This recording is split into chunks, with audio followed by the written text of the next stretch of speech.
नमस्कार. बॉस्टन आणि मॅसेच्युसेट्समध्ये अमेरिकन स्वातंत्र्य युद्धाची पहिली खिंडी पडली असली आणि नंतर देशाचं आज जे स्वरूप आहे ते स्वरूप प्रत्यक्षात येण्यासाठी त्या भागाचा महत्वाचा रोल राहिला असला. त्या सगळ्या संदर्भामध्ये आपण मागच्या भागामध्ये बघितलं. सुरुवात तिकडे जरी झाली असली तरी प्रत्यक्षात सगळ्या वसाहतींनी एकत्र येऊन विचार विनिमय करणं, त्यासाठी परिषदा भरवणं, त्यानंतर इंग्रजांविरुद्ध युद्ध पुकारणं, या सगळ्या वसाहतींना एकत्र ठेवेल नक्की अशी एक सर्वसमावेशक घटना तयार करून ती जाहीर करणं आणि अमेरिकन स्वातंत्र्याची घोषणा करणं, या सगळ्या गोष्टी झाल्या फिलाडेल्फियामध्ये. फिलाडेल्फिया येतं पेन्सिल्व्हेनिया राज्यात. एखादं राज्य ऐतिहासिक दृष्ट्या खूप महत्वाचं असलं तरी सुद्धा ते पॉलिटिकली खूप महत्वाचं असेलच असं अजिबात नाहीये. पेन्सिल्व्हेनिया याला अपवाद आहे. संपूर्ण इलेक्टोरल पॉलिटिक्सचा इतिहास जर अमेरिकेतला बघितला तर पेन्सिल्व्हेनियाचं महत्व खूप जास्त आहे. असंही म्हणता येऊ शकतं की जे स्थान रिपब्लिकन उमेदवारांसाठी ओहायोचं आहे ते डेमोक्रॅट लोकांसाठी पेन्सिल्व्हेनियाचं आहे. म्हणजे असं की ओहायो जिंकल्याशिवाय रिपब्लिकन उमेदवाराची गाडी व्हाईट हाऊस पर्यंत पोहोचतच नाही. आणि गेल्या 25-30 वर्षांचा जर इतिहास बघितला तर पेन्सिल्व्हेनिया जिंकल्याशिवाय डेमोक्रॅट उमेदवार व्हाईट हाऊस जिंकणं खूप अवघड झालेलं असतं. बिल क्लिंटन काळापासून जर बघितलं तर सगळ्या इलेक्शन्स फक्त 2016चा अपवाद वगळता या डेमोक्रॅट उमेदवारानं जिंकलेल्या आहेत. आणि तरी सुद्धा दरवेळेला हे राज्य जवळपास स्विंग स्टेट म्हणून गणलं जातच. म्हणजे याचा अर्थ असा असतो की इथलं जरी डेमोक्रॅट उमेदवाराचा विजय गृहीत धरला तरी तो गृहीत धरता येत नाही. दरवेळेला पॉप्युलेशन कुठल्या बाजूला जाईल हे खूप डायसी राहतं. पेन्सिल्व्हेनियापेक्षा आपल्या महाराष्ट्राचा आकार 2.5 पटीनं मोठा आहे. पण इकॉनॉमीचा विचार केला तर या राज्याची अर्थव्यवस्था महाराष्ट्राच्या दुप्पट म्हणजे 1 ट्रिलियनपेक्षा मोठी आहे. अमेरिकेत सर्वसाधारण कुटुंबांचं वार्षिक उत्पन्न $80,000च्या आसपास असतं तर पेन्सिल्व्हेनियात ते आहे 70,000च्या आसपास. गेल्या काही वर्षात या राज्यातली लोकसंख्या घटली आहे. त्याचा परिणाम म्हणून इलेक्टोरल कॉलेजमधलं या राज्याचं महत्त्व एका मतानं कमी झालंय. तरी सुद्धा यावेळच्या सगळ्या स्विंग स्टेट्समधलं सर्वात वजनदार राज्य कोणतं तर पेन्सिल्व्हेनियाच. हे पोचलो आपण इथल्या इंडिपेंडन्स नॅशनल हिस्टॉरिकल पार्कमध्ये. अंडरग्राऊंड पार्किंगमध्ये गाडीची सोय लावली की निर्विघ्नपणे या परिसरात फिरता येईल.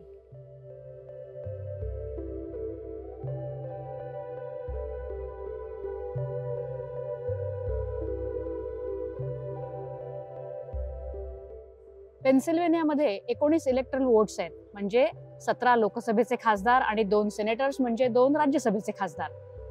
हाऊस ऑफ रिप्रेझेंटेटिव्ह म्हणजे लोकसभा. एखाद्या राज्यात किती लोकसंख्या आहे त्या प्रमाणात इथले मतदारसंघ किती आहेत ते ठरत जातं. तर इथे 17 जे लोकसभा मतदारसंघ आहेत त्यापैकी मागच्या निवडणुकीत 9 मतदारसंघ डेमोक्रॅट्सनी जिंकले आणि 8 जिंकले रिपब्लिकन्सनी. म्हणजे या दोन्ही पक्षांना इथल्या लोकांमध्ये किती पाठिंबा मिळतोय, त्यात किती चुरस आहे हे आपल्याला लक्षात येईल. 2016 साली ट्रम्प यांनी हे राज्य जिंकलं तेव्हा मतांमधला फरक म्हणजे त्यांच्या आणि हिलरी यांच्या मतांमधला फरक अगदी केवळ 0.7% होता. तर 2020 साली बायडन जिंकले तेव्हा मतांचा फरक होता 1.2%. हे राज्य साधारणपणे 1.25 कोटी लोकसंख्येचं. त्यातले साधारण 90 ते 92 लाख मतदार असतील. मागच्या वेळी 70 लाखाच्या आसपास या राज्यामध्ये मतदान झालं होतं. या निवडणुकीतली चुरस बघता अशा तऱ्हेचंच मतदान यावेळेला सुद्धा होईल हे अपेक्षित आहे. व्हिजिटर सेंटरमध्येच एक छोटंसं प्रदर्शन आहे.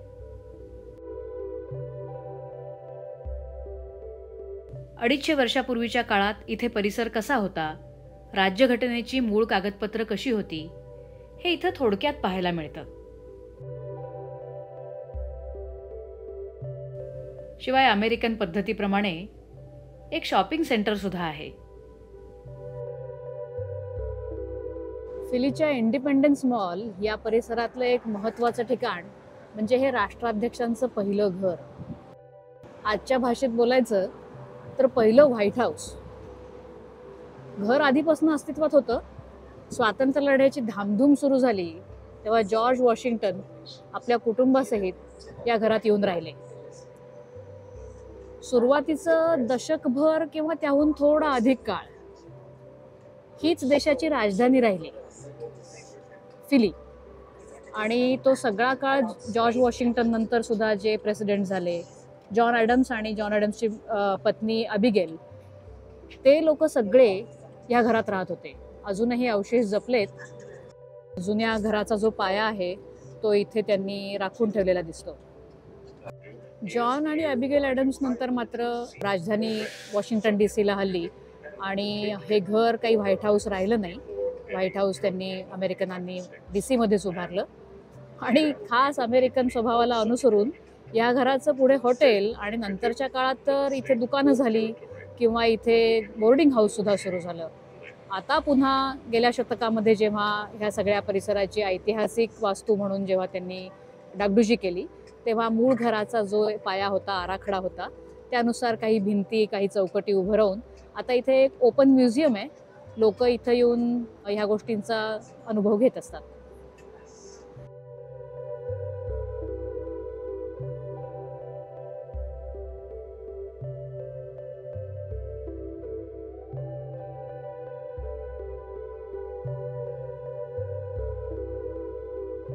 कितीही रिपेअर्स केले तरी कायमच भेग असलेली ही जी घंटा आहे ती एका एकसंध राष्ट्राचं प्रतीक म्हणून वापरली गेली, हे तर मोठीच आश्चर्यजनक गोष्ट आहे.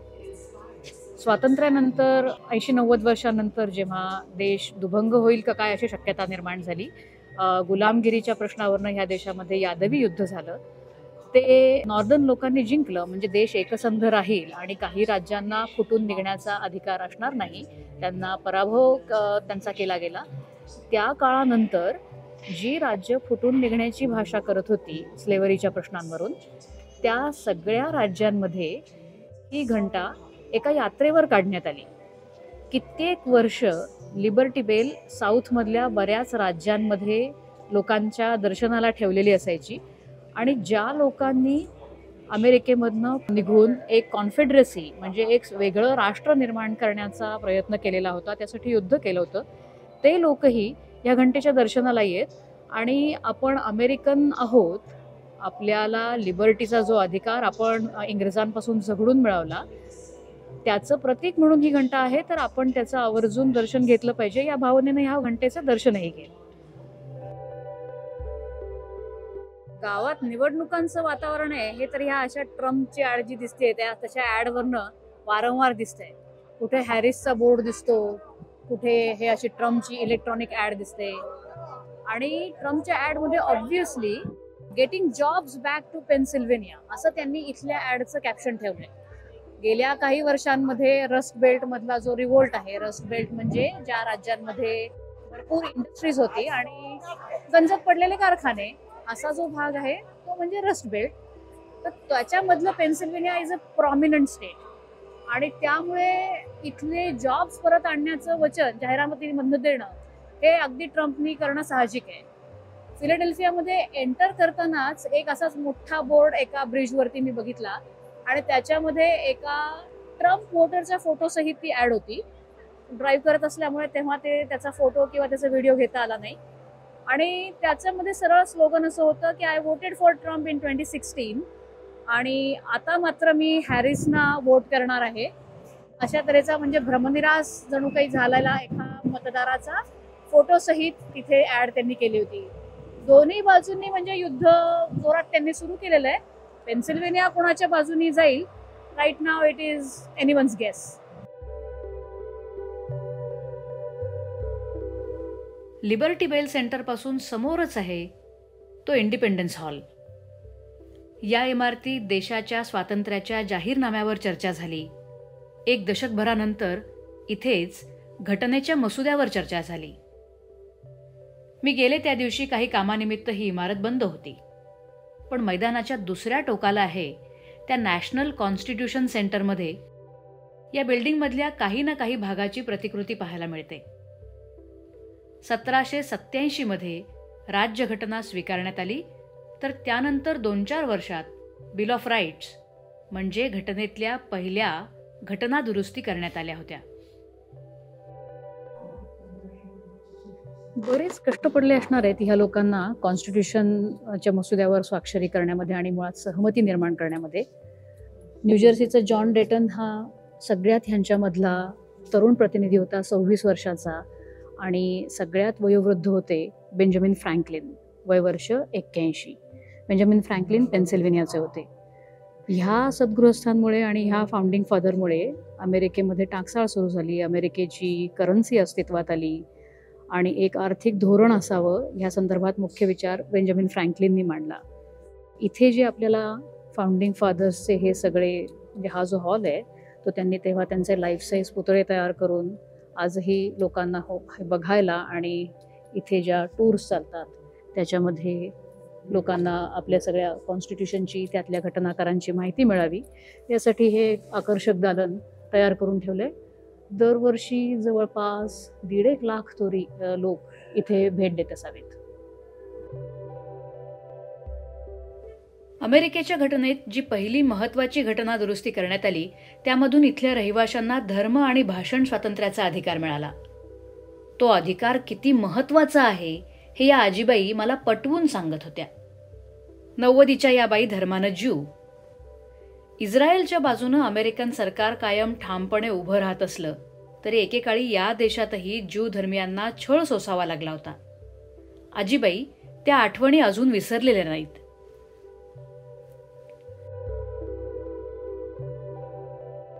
या सेंटरमधून बाहेर पडलं की लगेच डाव्या बाजूला अमेरिकेची पहिली आणि अजूनही सुरू असलेली टांगसाळ दिसते.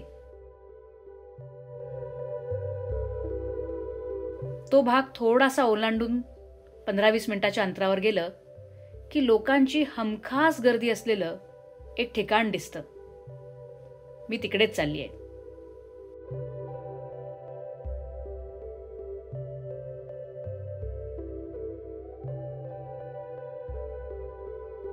एखाद्या मुख्य शहराच्या गजबजलेल्या भागामध्ये सुद्धा अशा बंद पडलेल्या बिल्डिंग म्हणजे जिथे आता व्यवसाय सुरू नाही असं जेव्हा दिसतं तेव्हा ते थोडंसं तिथल्या काही प्रमाणात तरी अर्थव्यवस्थेचं उदाहरण असतं की प्रत्येक गोष्ट सगळी चांगली नाही चाललेली, काहीतरी खदखद आहे, काहीतरी आर्थिक उदासी ह्या भागामध्ये दिसते आपल्याला. पेन्सिल्व्हेनियामध्ये किंवा अगदी फिलीमध्ये सुद्धा ते दिसतंय. ह्याचं आश्चर्य फार नाही अशासाठी की एक 100 वर्षापूर्वी किंवा मागच्या शतकाचा बराच मोठा काळ पेन्सिल्व्हेनियानी जी समृद्धी पाहिली ती आता फार कमी अंशाने शिल्लक आहे. ह्याचं राजकीय संख्येत ट्रान्सलेशन करून दाखवायचं तर ते असं आहे की 100 वर्षापूर्वी ह्या राज्याची इलेक्टरल व्होट्स होती 38, म्हणजे 37 लोकसभा मतदारसंघ आणि 2 सेनेटर्स. आज रोजी जर बघितलं तर 19 आहेत, म्हणजे 17 लोकसभा खासदार आणि 2 सेनेटर्स. हे 38 वरनं संख्या 19 वर कशी आली? तर लोकसंख्येच्या प्रमाणात लोकसभा मतदारसंघ मिळत असल्या कारणाने 100 वर्षापूर्वी जी काही लोकसंख्या होती ती बरीचशी ह्या राज्यामधनं आता चालती झालेली आहे. इथे उद्योग व्यवसाय कमी राहिलेत आणि इथे आता रोजगार पुरेशा प्रमाणामध्ये उपलब्ध नाही, तर लोकांना इथे राहण्यामध्ये रस किंवा फार काही हाती लागतं असं नाही. आणि त्यामुळे लोक राज्यातनं चालते होतात. ज्या राज्यांमध्ये ते जाऊन दाखल होतात तिथली लोकसभा मतदारसंघ वाढतात आणि त्यांचं इलेक्टोरल कॉलेजमधलं वजन वाढतं. पोचलो आपण जिथे पोचायचे तिथे. हे आलं मार्केट. फिलाडेल्फियामधलं हे रीडिंग टर्मिनल मार्केट हे फिलाडेल्फियामधलं, पेन्सिल्व्हेनियामधलं आणि एकूण अमेरिकेमधलं सुद्धा एक one of the biggest open air market. आणि असं ओपन मार्केट असण्याची एक परंपरा 150 वर्षांपूर्वी इकडे सुरू झाली. खूप कमी मार्केट्स आता अशी दिसतात. अर्थातच फिली बिंग मेजर टुरिस्ट डेस्टिनेशन अजून हे मार्केट इथं खूपच गजबजलेलं असं आहे. वेगवेगळ्या प्रकारचे खाद्यपदार्थ, इतर वस्तू, लोकल कम्युनिटीमध्ये जे काही फूड निर्माण होत असेल किंवा देशोदेशींचं सुद्धा त्याची झलक ह्या अशा मार्केट्समध्ये बघायला मिळते. 150हून जास्त वर्ष इथे असलेल्या ह्या मार्केटनी बरेच देशाचे चढउतार बघितलेत. आता इथे भारतीय अन्न सुद्धा मिळताना दिसतंय. नानीज किचन आपल्याला इथे दिसतंय आणि ते अगदी द्योतक आहे इथल्या बदलत्या समाजाचं सुद्धा. कारण फिलाडेल्फियामध्ये साऊथ एशियन्समध्येच भारतीयांचाही समावेश करता येतो. याची मोठी संख्या आहे. जवळपास 6 लाख लोकसंख्या ही साऊथ एशियन्स आहेत आणि त्यातलं सगळ्यात मोठा ग्रुप हा भारतीयांचाच आहे, भारतीय अमेरिकन. ॲलिगनी काउंटी किंवा लिहाय काउंटी, स्क्रॅन्टन काउंटी ह्या भागामध्ये खूप मोठ्या संख्येनं भारतीय अमेरिकन राहतात. 2020 साली ह्या राज्यातला स्टेट सिनेटर म्हणून निखिल सावळ म्हणून निवडून आले. पेन्सिल्व्हेनियाच्या इतिहासामधली ही पहिलीच घटना होती की एक भारतीय अमेरिकन निवडून आला स्टेट सिनेटवरती. राज्याचं जे विधिमंडळ आहे त्याच्यामध्ये 2 भाग आहेत, एक सेनेट, एक हाऊस ऑफ रिप्रेझेंटेटिव्ह. एकूण जी पद्धत आहे आणि जे मगाशी आपल्या एकदा बोलण्यामध्ये आलं होतं की रिपब्लिकन आणि डेमोक्रेटिक पक्षामध्ये इथे अगदी चुरस असते जनमताचं बहुमताचं मिळवण्यामध्ये. तर सेनेट आहे रिपब्लिकनांच्या ताब्यामध्ये आणि हाऊस ऑफ रिप्रेझेंटेटिव्ह ह्याच्यामध्ये डेमोक्रेट वरचढ आहे. ह्या राज्याचे केंद्रीय पातळीवरती जे खासदार जातात ते दोन्हीही म्हणजे सेनेटमधले खासदार ते दोन्हीही डेमोक्रेटिक पक्षाचे आहेत. राज्याचे गव्हर्नर जे आहे शपिरो म्हणून ते डेमोक्रेटिक पक्षाचे आहेत आणि हाऊस ऑफ रिप्रेझेंटेटिव्ह मध्ये अर्थातच 9 डेमोक्रॅट खासदार आणि 8 रिपब्लिकन खासदार असं सध्या एकूण बलाबल आहे. जनतेमध्ये ह्याचं प्रतिबिंब म्हणजे how does it translate into the population choices. तर रिपब्लिकन मताचा टक्का सुद्धा इथे जवळपास तेवढाच आहे जेवढा डेमोक्रॅटिक मताचा. आता राज्य यंत्रणेमधली जी आपण ऑफिसेस वेगळी विचार केला, governor, senator, house of representative मधले रिप्रेझेंटेटिव्ह, तर त्याच्यामध्ये डॉमिनेशन दिसतं डेमोक्रॅटिक पक्षाचं, पण ते वरवरचं आहे. प्रत्यक्षात इथला समाज हा जवळपास दोन्ही बाजूंचा तेवढाच समर्थन देणारा, तेवढाच पाठिंबा देणारा आहे आणि त्यामुळे हे राज्य हे कुठल्याही पक्षाच्या बाजूने जाईल अशी इलेक्शन मधली परिस्थिती असते. म्हणजे याही वेळी त्या काही फार चित्र वेगळं नाहीये.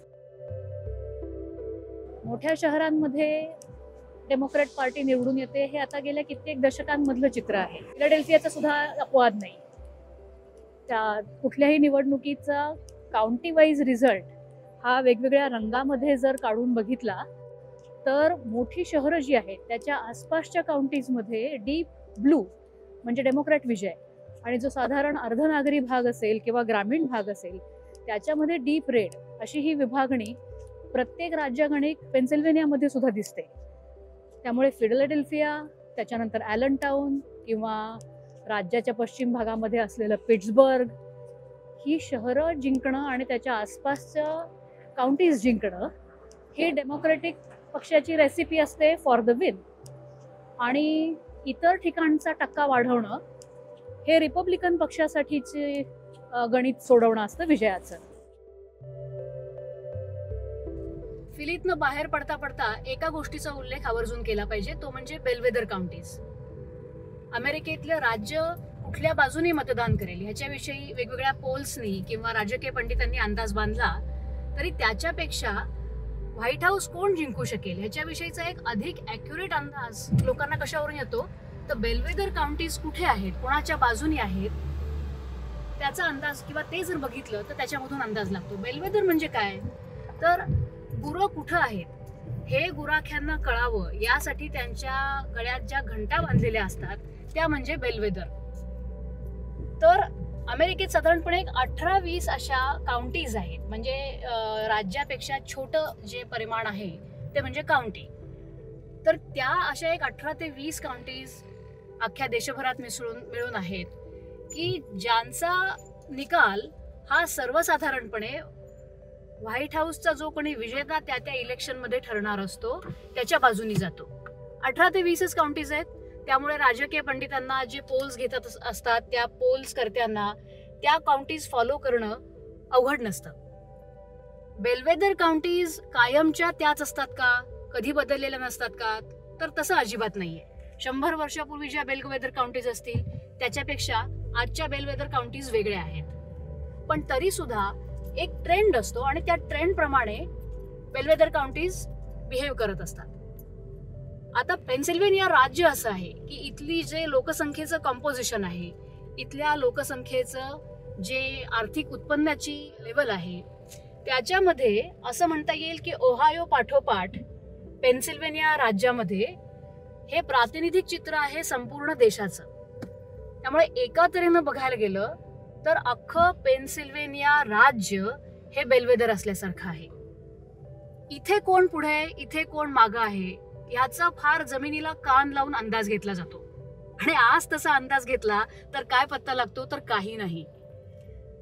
इथल्या वेगवेगळ्या अगदी क्रेडिबल पोल्सचा आजचा आढावा जर घेतला तर कमला हॅरिस ह्या डोनाल्ड ट्रम्प यांच्यापेक्षा अक्षरशः थोड्याशा मार्जिननी, म्हणजे कदाचित 2-1 पॉइंट्सच्या मार्जिननी पुढे असतील. पण 2-1 पॉइंट्सचं मार्जिन म्हणजे डेमोक्रेट कॅन्डिडेटसाठी अजिबात पुरेसं नसतं. पारंपरिक जर आपण अंदाज घेतला, पारंपरिक जो निकालांचा ट्रेंड बघितला, तर for a democrat candidate to be a winner, margin of एररच्या पेक्षा जास्त बाहेरचं मताधिक्य पोल्समध्ये दिसत असलेलं असायला हवं असतं. म्हणजे 3 पॉइंट्स पेक्षा जर जास्त त्याच्यामध्ये मार्जिन असलं तर डेमोक्रेट कॅन्डिडेट हा विनर ठरू शकेल असा अंदाज नक्की बांधता येत असतो. पेन्सिल्व्हेनियामध्ये आज कमला हॅरिस यांना ट्रम्प यांच्यापेक्षा आघाडी जरी असली तरी ती 3 पॉइंट्स पेक्षा जास्त नाहीये. आणि त्यामुळे आज घडीला पेन्सिल्व्हेनिया राज्य कुणाच्या बाजूने मतदान करेल याचा आज रोजी ठोस अंदाज बांधता येणार नाही. अर्थात एका बाजूला हेही लक्षात ठेवलं पाहिजे की पेन्सिल्व्हेनियामध्ये मतदान सुरू झालंय. ऑलरेडी लोकांच्या घरोघरी मतपत्रिका पाठवण्याचं काम राज्य सरकारनी, काउंटीज मधल्या ऍडमिनिस्ट्रेशन्सनी सुरू केलंय आणि मतपेटीमध्ये लोक आपलं मतदान बंद करायला लागलेले आहेत. 5 नोव्हेंबर पर्यंत मतदान पूर्ण होईल. त्या दिवशी निकाल लागेल किंवा मतमोजणी त्याच्या आधी जेव्हा होईल तेव्हा ही आज मतपेटीत बंद झालेली मतं नंतर मतमोजणीला येतील. प्रत्यक्ष त्या दिवशी रांगेत उभं राहून ज्यांनी मतदान केलं ते मतदान आधी मोजणीला येईल आणि त्यामुळे नक्की सांगता येणार नाही. जो प्रकार 2020 साली झाला त्याप्रमाणेच तसं होतं की त्या दिवशी आलेलं मतदान वेगळ्या प्रकारचं असतं, मतपेटीत आधीच बंद झालेलं मतदान वेगळ्या बाजूचं असू शकतं आणि त्यामुळे everything is a toss up. जमिनीवरची परिस्थिती ही अशी असण्याचं मुख्य कारण पेन्सिल्व्हेनियातले इतर काही भाग आणि लोकांच्या आयुष्यातले अजून काही थोडे वेगळे रंग. ते नक्की काय काय बघूया पुढच्या भागात. पुन्हा भेटूया लवकरच. धन्यवाद.